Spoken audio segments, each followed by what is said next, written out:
आर्यन अपने पिता की अंतिम सांसों को थामे बैठा था।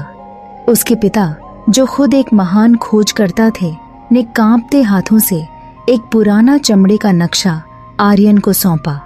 उन्होंने धीमी आवाज में कहा कि नील सोत का झरना कोई कल्पना नहीं है, बल्कि एक सच है जिसका पानी इंसान को कभी बूढ़ा नहीं होने देता। पिता की गिरती सेहत और उन्हें खोने के डर ने आर्यन को एक ऐसे सफर पर निकलने के लिए मजबूर कर दिया जहां से आज तक कोई लौट कर नहीं आया था। आर्यन अपने सबसे भरोसेमंद दोस्त समीर के साथ घने जंगलों की ओर निकल पड़ा, जहां हवाओं में भी एक अजीब सी दहशत और रहस्य घुला हुआ था। जैसे जैसे वे नक्शे में बताए गए निशान काली घाटी के करीब पहुंच रहे थे, रहस्य गहराता जा रहा था। जंगल की खामोशी को चीरती हुई अजीब सी आवाजें उनका पीछा कर रही थीं और समीर को बार बार महसूस हो रहा था कि कोई पेड़ों के पीछे से उन पर नजर रख रहा है। एक रात जब वे आग जलाकर बैठे थे, तभी एक साया उनके करीब आया। वह एक रहस्यमयी बूढ़ा आदमी था जिसकी उम्र का अंदाजा लगाना नामुमकिन था।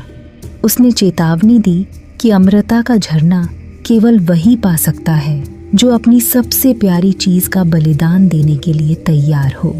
समीर डर के मारे वापस लौटने की जिद करने लगा, लेकिन आर्यन की आंखों में अपने पिता को बचाने का जुनून था, जिसने उसे पीछे हटने नहीं दिया। अगली सुबह वे एक विशाल गुफा के मुहाने पर पहुंचे, जहां से नीली रोशनी फूट रही थी। गुफा के अंदर का माहौल किसी दूसरी दुनिया जैसा था। वहां वक्त जैसे ठहर गया था। गुफा के बीचों बीच पत्थर की चट्टानों से रिसता हुआ वह चमकीला पानी गिर रहा था, जिसे अमर जल कहा जाता था। आर्यन ने जैसे ही अपनी बोतल उस झरने के नीचे रखी, उसे गुफा की दीवार पर एक धुंधला सा संदेश खुदा हुआ दिखा।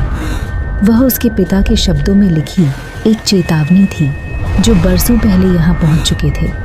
वहाँ लिखा था कि जो इस पानी को पीता है वह कभी मरता नहीं, लेकिन वह अपने उन सभी अपनों को मरते हुए देखता है जिनसे वह प्यार करता है। अमृता असल में एक अंतहीन अकेलापन था।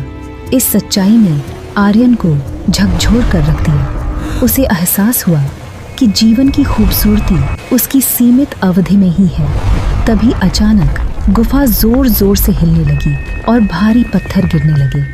डर के उस चरम क्षण में आर्यन के पास दो रास्ते थे, या तो वह पानी लेकर भागे या अपनी जान बचाए। उसने बोतल फेंक दी और समीर का हाथ पकड़कर गुफा से बाहर की ओर दौड़ लगा दी। पीछे मुड़कर देखा तो गुफा का द्वार हमेशा के लिए बंद हो चुका था। जब वह खाली हाथ घर लौटा तो उसके पिता के चेहरे पर एक सुकून भरी मुस्कान थी। आर्यन ने समझ लिया था कि पिता ने उसे अमृता दिलाने नहीं, बल्कि जीवन का सबसे बड़ा सबक सिखाने के लिए वहां भेजा था। अंत में आर्यन ने अपने पिता की बाहों में आखिरी समय बिताते हुए यह जाना कि यादें अमर होती हैं, शरीर नहीं। अगर आपको ये कहानी अच्छी लगी हो तो कृपया लाइक करें, शेयर करें और कमेंट में अपने विचार ज़रूर बताएं। और हाँ, चैनल को सब्सक्राइब करना न भूलें ताकि आप और भी अच्छी कहानियाँ देख सकें। धन्यवाद।